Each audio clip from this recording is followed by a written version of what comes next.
വൈകുന്നേരങ്ങളിൽ വിശന്നിരിക്കുമ്പോൾ ഇതൊന്ന് ഉണ്ടാക്കി നോക്കൂ. കാബൂളി കടലയാണ് ഇത് ഞാൻ തലേ ദിവസമേ വെള്ളത്തിൽ കുതിർക്കാൻ വേണ്ടി വെച്ചതാണ്.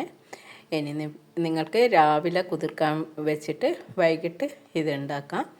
അങ്ങനെ നല്ലവണ്ണം കഴുകിയെടുത്ത കടല ഉപ്പും വെള്ളവും ഒഴിച്ചിട്ട് കുക്കറിൽ ഒരു 5-6 വിസിലടിക്കുന്നത് വരെ വേവിച്ചെടുക്കാം.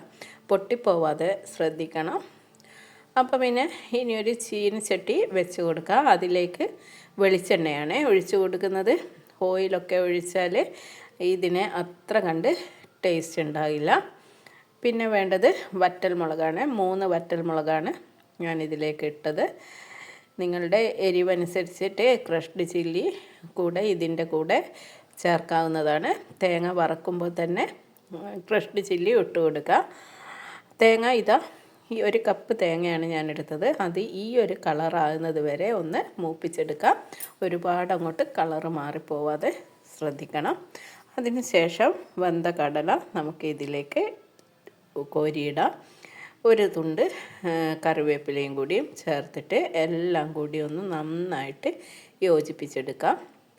വൈകുന്നേരങ്ങളിലെ ചായക്ക് വയറും നിറയും, നല്ല ഒരു ടേസ്റ്റുമാണ്. അപ്പോൾ പിന്നെ എല്ലാവരും ഇതൊന്ന് ട്രൈ ചെയ്ത് നോക്കണേ. കുട്ടികൾക്കൊക്കെ എരിവില്ലാതെ കഴിക്കാം. ഈ ഒരു രീതിക്ക് ഉണ്ടാക്കിയാൽ മതി. ഇനി നിങ്ങൾക്ക് എരിവ് വേണമെങ്കിൽ ഞാൻ ഈ പറഞ്ഞതുപോലെ കാന്താരി മുളകും ക്രഷ്ഡ് ചില്ലിയും ഒക്കെ ചേർക്കാം. അതേപോലെ വെളുത്തുള്ളിയും ആ ഒരു വറ്റൽമുളക് വാട്ടുന്നതിനോടൊപ്പം ചേർക്കാം. പിന്നെ പുതിയൊരു വീഡിയോ ആയിട്ട് വരുന്നത് വരെയും ടാറ്റ, ബൈ ബൈ. നിങ്ങൾ ഉണ്ടാക്കി നോക്കി കഴിച്ചിട്ട് ഫീഡ്ബാക്ക് അറിയിക്കാൻ മറക്കരുത്. അതേപോലെ തന്നെ എൻ്റെ വീഡിയോ ഇഷ്ടമായ ലൈക്ക് ചെയ്യാനും ഷെയർ ചെയ്യാനും സബ്സ്ക്രൈബ് ചെയ്യാനും മറക്കരുത്. ബൈ.